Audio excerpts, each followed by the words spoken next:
Everyone, welcome back to the channel. This is Asna Khan and hope you all are doing well. Yes, today we are going to start the part second of chapter number second of your economics, that is sectors of Indian economy. Comparing the three sector is our heading.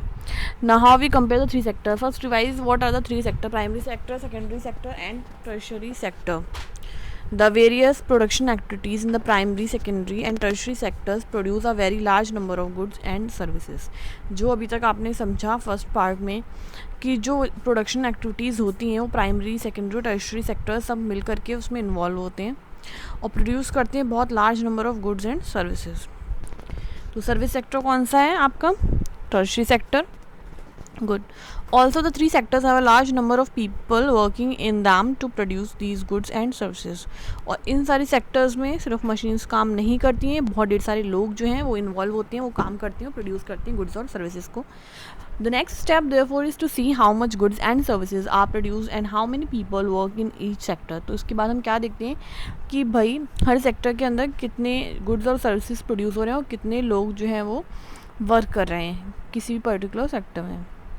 In an economy, there should be one or more sectors which are dominant in terms of total production and employment, while other sectors are relatively small in size. कह रहे हैं तो economy के अंदर ये तो होता है भाई एक या उससे ज़्यादा सेक्टर्स जो होते हैं वो थोड़े ज़्यादा डोमिनेट करते हैं बाकी एक सेक्टर को या दो सेक्टर को, क्योंकि किसी में ज़्यादा प्रोडक्शन हो रहा होगा या किसी में पीपल ज़्यादा इन्वॉल्व होंगे और बाकी चीज़ों में ऐसा नहीं होगा.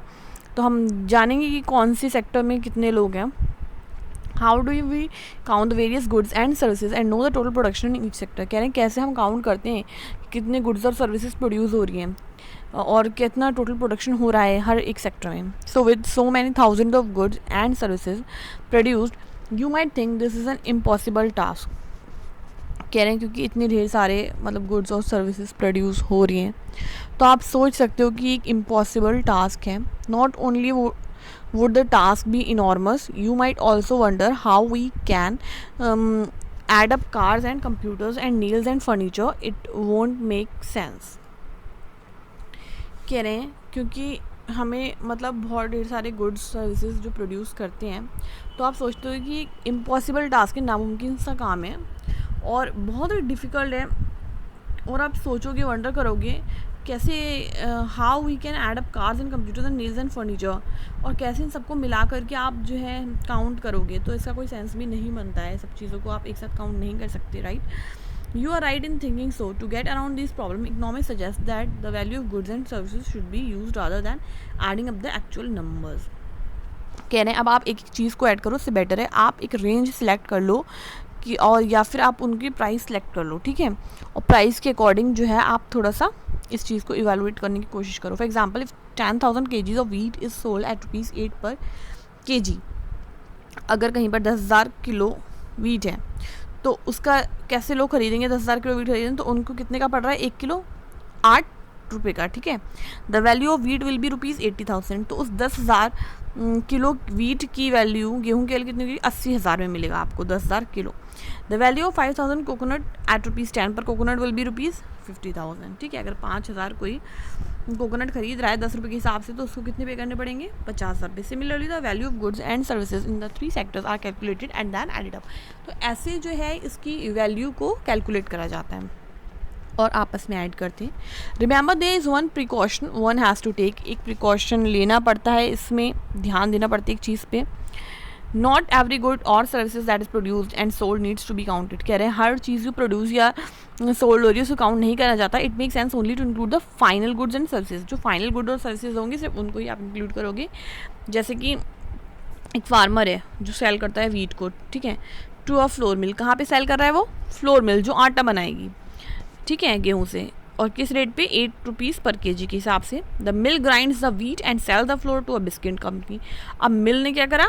उसका आटा पीसा या गेहूं को पीस के आटा बनाया और उस आटे को बेच दिया एक बिस्किट बनाने वाली कंपनी को. किस रेट पे बेचा? अभी आटा ₹10 पर kg. अब ₹2 और बढ़ गए. गेहूं 8 का था, पिसने के बाद 10 का हो गया. The biscuit company uses the flour and things such as sugar and oil to make 4 packets of biscuit. तो अब बिस्किट की कंपनी ने भाई बिस्किट्स बनाए, कैसे बनाए होंगे? फ्लावर यूज़ करा होगा, शुगर और ऑयल भी यूज़ करा, ठीक है. और उसने 4 पैकेट्स बनाए for example, it sells biscuit in the market to the consumer for ₹60।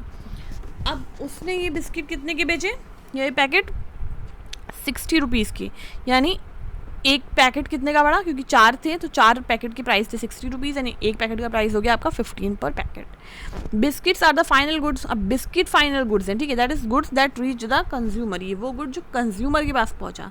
Consumer खाली गेहूँ तो नहीं खाएगा, कच्चा आटा मतलब एकदम नहीं खाएगा, तो उसको बिस्किट मिल रहे हैं यहाँ पे, तो उसकी प्राइस देखा जाएगा।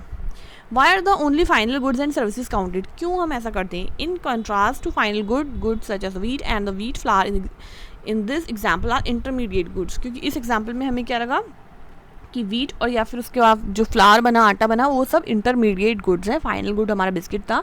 Intermediate goods are used up in producing final good, ये यूज़ कर जाते हैं फाइनल गुड्स बनाने में, सर्विस बनाने में। The value of final goods already include the value of all the intermediate goods, क्यों, क्योंकि जो फाइनल गुड बन के आएगा उसके अंदर ऑलरेडी इन सबकी वैल्यू क्या है, ऐड है, that are used in the making the final good. Hence the value of ₹60 for the biscuit final goods already include the value of flour 10, similarly the value of all other intermediates good।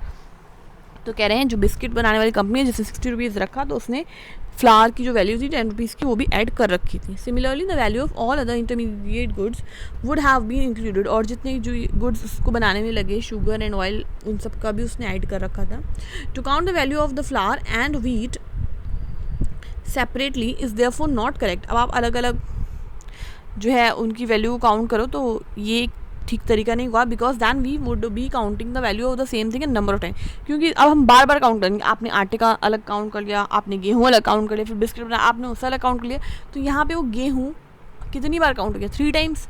तो ऐसा नहीं करना है हमें, ठीक है।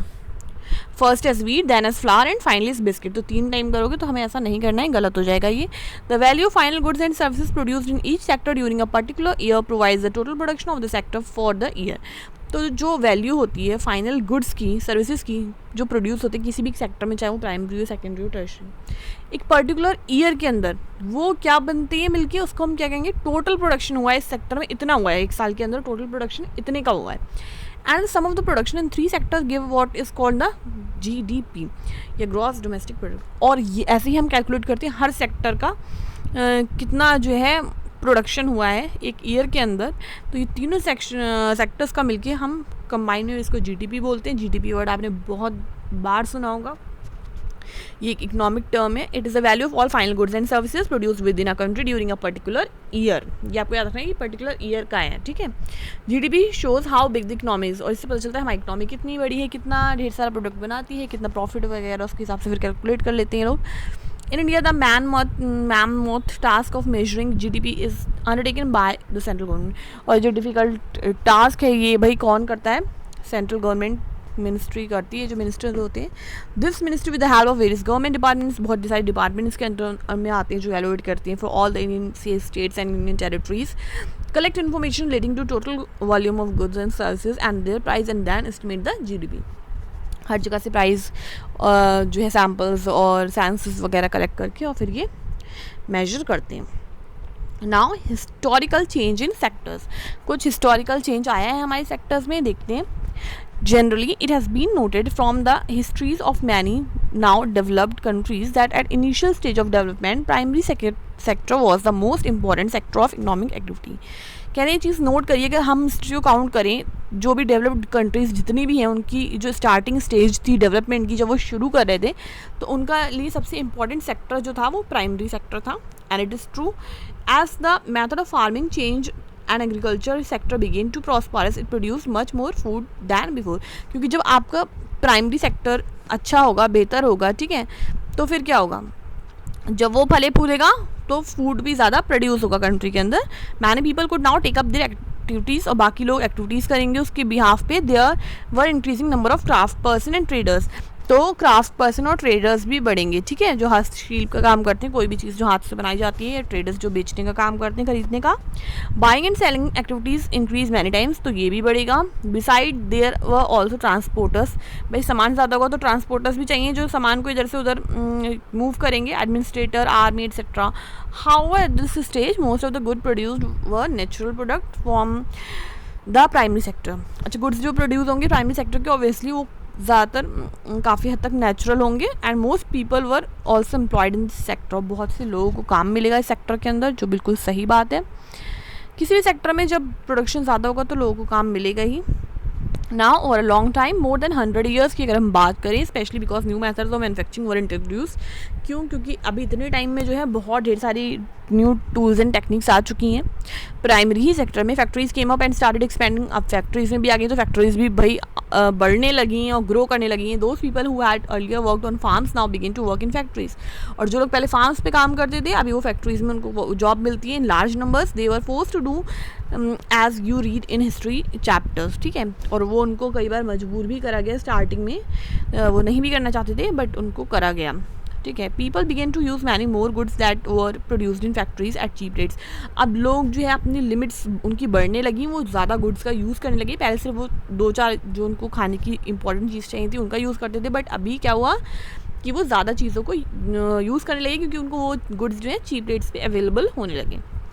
Okay, secondary sector gradually became the most important in total production. फिर हल्के ग्रेजुअली क्या हुआ कि सेकेंडरी सेक्टर जो था फिर वो इंपॉर्टेंट होने लगा, ठीक है, क्योंकि अब उसका टोटल प्रोडक्शन और एम्प्लॉयमेंट बढ़ने लगा। Hence over time a shift had taken place.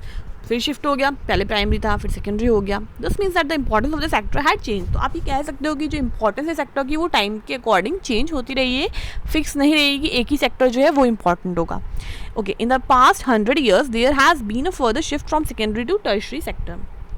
तो अगर आप पास्ट 100 ईयर्स में देखोगे तो शिफ्ट हुआ है, सेकेंडरी टू टर्शरी भी आए हैं लोग, या फिर इंपॉर्टेंस शिफ्ट हुई है सेकेंडरी से टर्शरी सेक्टर तक भी, जो डेवलप्ड कंट्रीज है अगर वहाँ पे नोट करें। The service sector has become the most important in terms of total production. तो अभी सर्विस सेक्टर बहुत ज़्यादा इंपॉर्टेंट हो गया प्रोडक्शन के टर्म में। Most of the working people are also employed in the service sector. बहुत से काम करने वाले लोग सर्विस सेक्टर में आपको मिलेंगे। This is the general pattern observed in developed countries. ये वो पैटर्न है जो आपको डेवलप्ड कंट्रीज में दिखाई देता है। मैं इंडिया की बात नहीं कर रही हूँ, इंडिया डेवलपिंग कंट्रीज है, no doubt. I am talking about the developed countries. You can say this will also happen in India coming future. Okay, what is the total production and employment in 3 sector in India? अब क्या पूछ रहे हैं आपसे सवाल कि भाई India के अंदर टोटल प्रोडक्शन एंड एम्प्लॉयमेंट क्या है 3 सेक्टर्स के अंदर, कैसा है, किस में कितना है। Over the years have there been changes similar to the pattern observe for the developed countries. तो क्या इंडिया के अंदर भी कुछ चेंजेस आए हैं, शिफ्टिंग हुई है प्राइमरी से सेकेंडरी, सेकेंडरी से टर्शरी, कुछ ऐसा हुआ है। We shall see in the next section. तो ये चीज़ें हम नेक्स्ट सेक्शन में देखेंगे। अभी के लिए हम इतना ही रखते हैं। आई होप आपको समझ में आया होगा। कोई भी डाउट है you can ask in the comment box and please don't forget to hit like button for this video and also if you hadn't subscribed to the channel, subscribe it now. You can also share it with your friends, and yes, we'll meet in the next class. Till then, take care. Bye bye.